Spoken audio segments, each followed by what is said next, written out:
If you just got a job offer and something about it feels a little off, stop and listen before you sign anything. Every year, talented people accept offers they should have walked away from, and by the time doubt turns into certainty, they're already 3 months in, financially committed, stuck explaining a short stint on their resume. Companies are counting on you saying yes out of relief instead of clarity. An offer letter isn't a finish line, it's a test. Today, I'm walking you through the signs, the ones companies hope you never notice that tell you it's time to decline. Hey, it's Dre. I've spent a good chunk of my career on the other side of the hiring table, sitting in on comp planning meetings, calibration calls, the rooms where companies decide what to offer you and why they think you'll take it. I'm not here to tell you every offer is a gift. I'm here to tell you what I've actually watched happen behind closed doors, so you can recognize the same patterns before they cost you a year of your career. Before we get into the actual signs, I want to name something that usually sits underneath this whole decision, whether people admit it or not. If you're unemployed right now, or you're stuck in something toxic and just need out, it's tempting to take the first offer that shows up. And look, if the paycheck has to happen, the paycheck has to happen. I'm not going to sit here and tell you to hold out indefinitely while your bills pile up. But you need to go in with your eyes open, because accepting from a place of desperation usually puts the company in control of the relationship, not you. Functionally, that imbalance doesn't just disappear once you start the job. It usually follows you the entire time you're there. So even if you do need to say yes right now, at least know which of these signs you're walking into instead of finding out 6 months from now. And if you want more of the honest insider side of how these decisions actually get made, hit subscribe, because that's exactly what this channel is built around. The first sign you should decline that offer is when the role they described in the interview doesn't match the work they're actually handing you. Here's the mechanism most people never see. Job postings usually get written by one person, sometimes a hiring manager who wrote it a year ago and never updated it. And then the actual day-to-day gets shaped later by whoever ends up managing you. The misconception is that a job description is a binding document. It's usually just a rough draft. The insider truth is that if the responsibilities shift dramatically between the posting and the offer conversation, that's often a preview of how loosely this company treats its commitments in general. In systems I've worked with, this kind of scope drift is rarely announced honestly. It's usually framed as temporary, with a vague promise the real role will resume later. That's not always malicious. Sometimes it's just an understaffed team improvising, but it still means you're the one absorbing the gap. And the emotional cost is brutal, because you don't feel it on day one. You feel it 3 months in, doing a job you never actually agreed to and too embedded to easily walk away. The caveat: some scope shift is normal. Every role evolves a little as a business changes. What you're watching for is a full identity change of the position, not small adjustments. If the job in the offer barely resembles the job you interviewed for, that's a signal worth taking seriously. The next sign is when the role just doesn't line up with where you actually want your career to go. This one is quieter, because in the moment, it rarely feels like a red flag. It feels like an opportunity. The misconception people carry is that any job in the general direction of their goal counts as a step forward. Functionally, that's often not true. In systems I've worked with, taking a role adjacent to your target path, but not actually on it, tends to anchor your resume to that adjacent track instead of the one you wanted. Hiring managers pattern match hard. So if your last 2 roles say support or operations, that's usually what you keep getting offered, even hoping to pivot elsewhere. An insider truth recruiters rarely say out loud: once you're in a role, You're usually evaluated against people already doing that exact job, not the one you eventually want. So the consequence shows up later, 2 or 3 years down the line, when you realize you've become excellent at a job you never wanted, and pivoting out is harder than if you just waited. The caveat: sometimes an off-path role is genuinely worth it for stability or experience. That's a real trade-off, not automatically a mistake.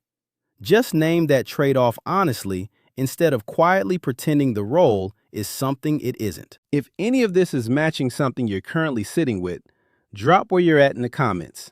I read those, and it genuinely shapes what I cover next. Let's keep going, because the next few signs are less about the role itself and more about the company underneath it. The next sign is a company with a reputation problem, and this usually splits into two directions. Internally, you want a read on how this company treats the people already inside it. The hidden mechanism is that most companies won't hand you this information directly, so you have to go looking. Why is this position actually open? What has turnover looked like on this team? And what do the honest reviews say once you filter out the noise? The misconception is that review sites are unreliable because upset people are more likely to post. That's partly fair, but usually when you look for a repeated pattern across dozens of reviews instead of one or two, the signal becomes fairly clear.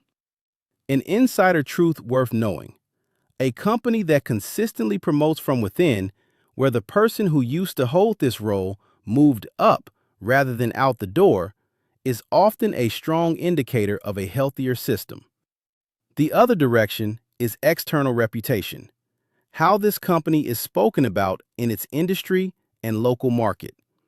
This matters more than people expect, because taking a role at an organization with a damaged reputation can quietly follow you on your resume long after you've left. The emotional weight lands later, when you're interviewing for your next job and having to explain why you were there at all. The caveat: no company is loved by everyone, and a handful of negative reviews doesn't disqualify an otherwise solid employer. What you're watching for is a consistent, repeated pattern, not an isolated complaint. The next sign is simple, but people miss it constantly. The same job keeps getting reposted. If you see a role open now, and again in 6 months, and again after that, that's usually not a coincidence, it's a symptom. The misconception is that maybe the company is just growing fast. Sometimes that's true. But functionally, if it's the exact same seat reopening again and again rather than a genuinely new one, that's usually a sign whoever takes it doesn't stay long. And that's rarely about the individual person. It's usually about the seat itself.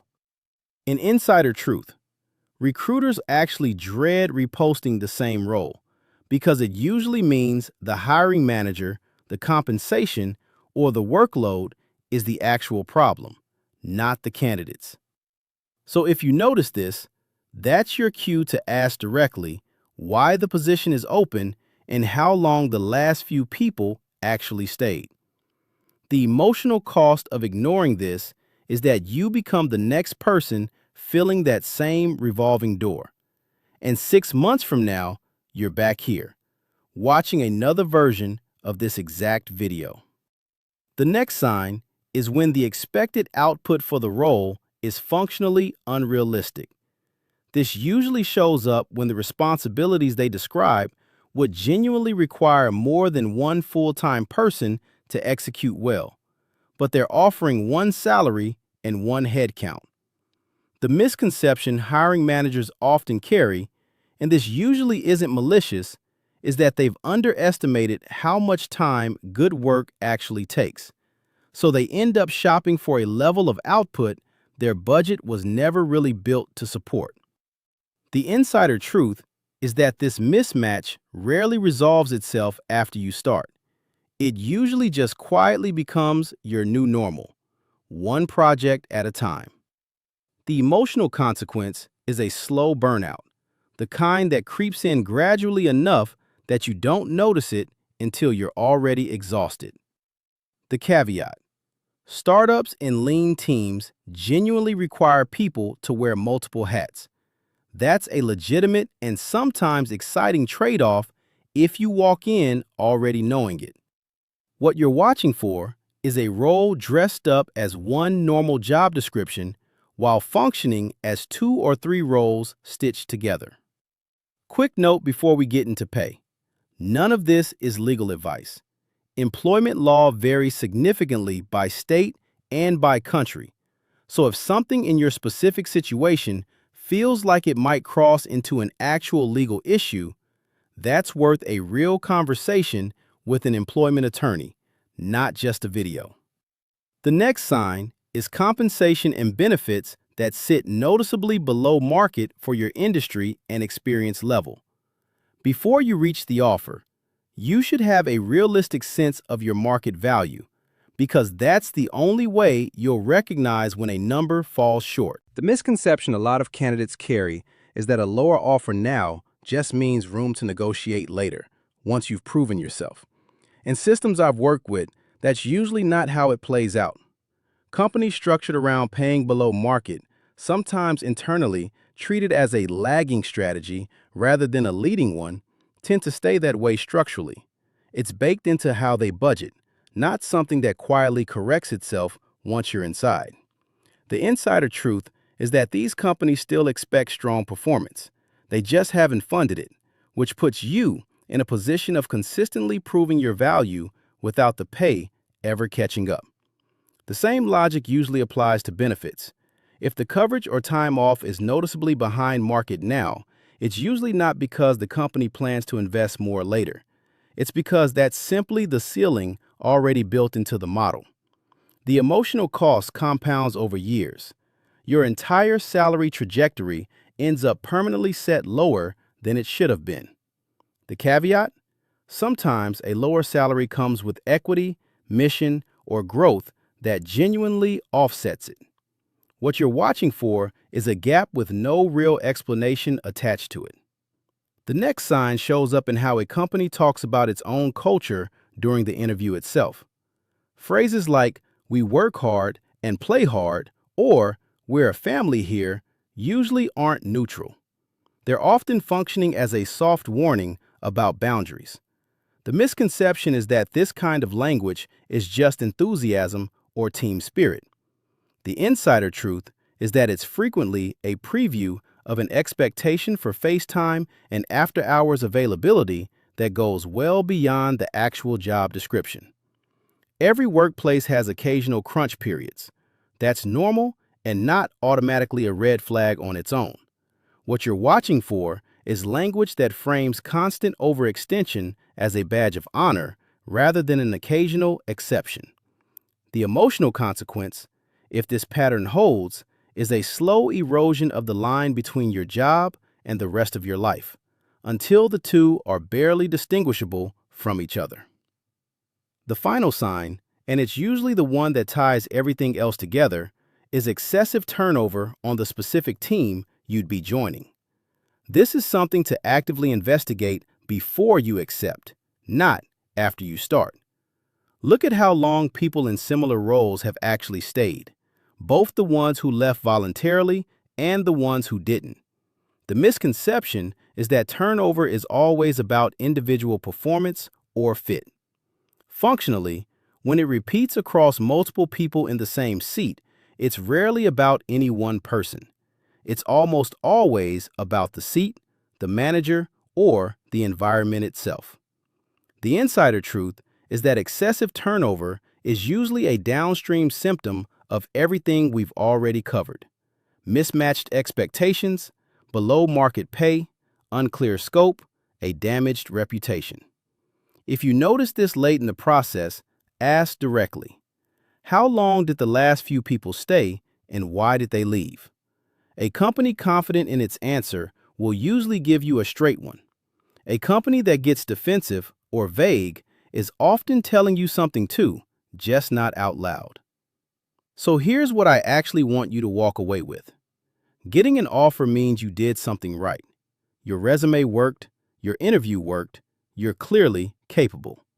The skill most people never build is knowing when to say no to something you technically earned. An offer isn't automatically a win just because it exists, and declining one isn't automatically a loss just because you worked hard to get it. The goal was never to collect offers. It was always to end up in the right role. And sometimes, the most strategic move in your entire career is the one where you politely turn something down and keep moving. If this helped you see your current offer a little more clearly, subscribe, because next week, I'm breaking down which of these signs are actually fixable through negotiation and which ones mean you should just walk. And drop a comment letting me know which of these you've run into yourself. I read every single one, and it genuinely shapes what I make next.